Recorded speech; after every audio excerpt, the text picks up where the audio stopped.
Good afternoon students. बेटा, आज की हमारे फिजिक्स के टॉपिक में पहला टॉपिक हम लेते हैं। छोटे छोटे टॉपिक हैं आज आपके। अनुगमन वेग तथा धारा घनत्व में संबंध, प्रतिरोध किन किन बातों पर निर्भर करता है, और किलोवाट घंटा अथवा यूनिट या किलोवाट घंटे तथा जूल में संबंध।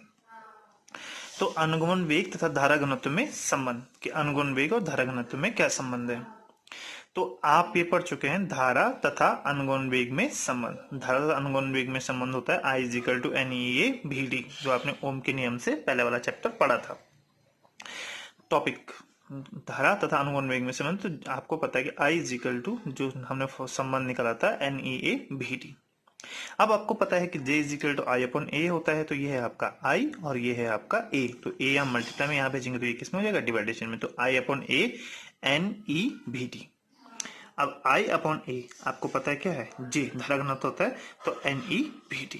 तो धारा घनत्व इजिकल टू होता है N मुक्त इलेक्ट्रॉनों की संख्या, E एक इलेक्ट्रॉन पर आवेश और B इलेक्ट्रॉनों का अनुगमन वेग।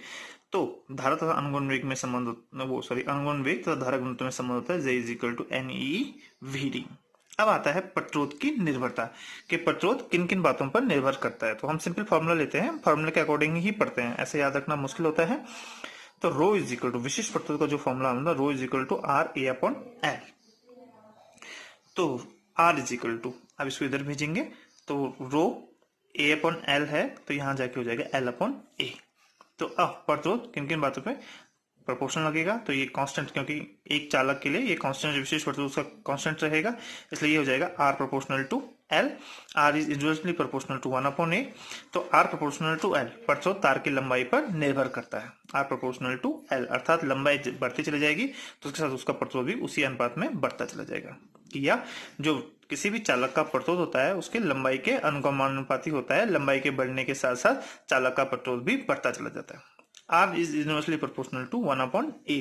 तो जो प्रतिरोध होता है वो क्षेत्रफल के व्युत्क्रमानुपाती होता है, लंबाई के अनुगमानुपाती तथा क्षेत्रफल के व्युत्क्रमानुपाती। अर्थात किसी भी चालक का क्षेत्रफल जितना अधिक होगा उसका प्रतिरोध कम होगा। इसलिए परीक्षा में एक क्वेश्चन पूछा जाता है कि पतले तार का प्रतिरोध अधिक होगा या मोटे तार का प्रतिरोध अधिक होगा।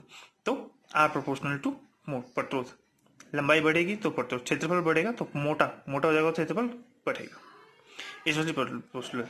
तो ये है, तो पतले तार का प्रतिरोध ज्यादा होता है पदार्थ की, और मोटे तार का, क्योंकि क्षेत्रफल में ज्यादा हो गया तो क्षेत्रफल बढ़ेगा तो प्रतिरोध घटेगा। तो पदार्थ की प्रकृति पर। अब चालक के पदार्थ की प्रकृति पर। प्रकृति का मतलब है कि चालक किस प्रकार का है। अगर वो चांदी है तो उसका प्रतिरोध ऑलरेडी बहुत कम होगा। लोहा, सुचालकों में भी कुचालक है तो वो तो अलग हो जाएगा, लेकिन चालक है तो चालक में भी प्रतिरोध उसकी चालकता पर डिपेंड करता है।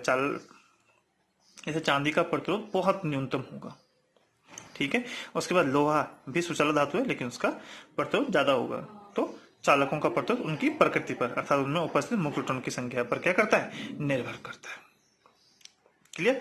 अब आते हैं हमारा नेक्स्ट टॉपिक है किलोवाट घंटा अथवा यूनिट।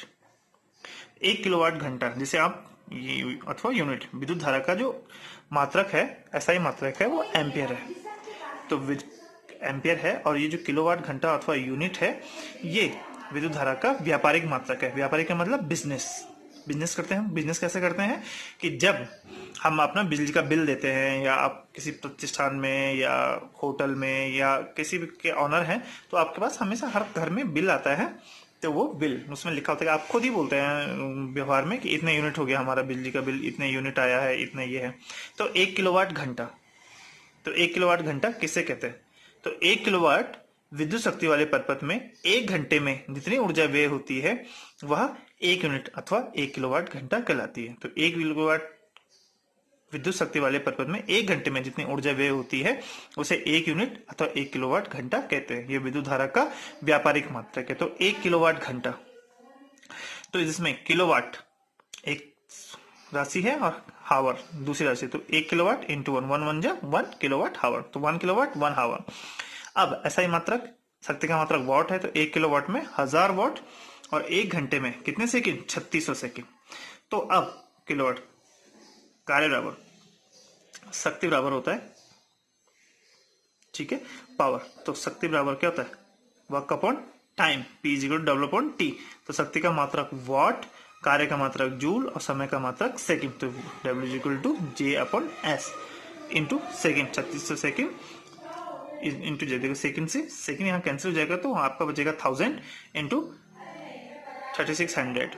अब इसको 3600 से गुणा करेंगे तो आएगा आपका 36, ठीक है, 1 2 3 4 5 और इसकी कितने पावर हो जाएंगे 10 to the power 5, 36 into 10 to the power 5। अब इसको सार्थक अंकों के रूप में लिखेंगे तो 3.6 into 10 to the power 6 joule हो जाएगा बेटे। तो ये था किलोवाट घंटा अथवा यूनिट में संबंध। तो आज आपने पढ़ा है अनुगम्य वेग तथा धारा घनत्व संबंध, प्रत्योत्तर पर निर्भरता और किलोवाट घंटा अथवा यूनिट। ओके, तो आप समझ गए होंगे, तो इस तरह से समझने का प्रयास कीजिए। Okay, thank you.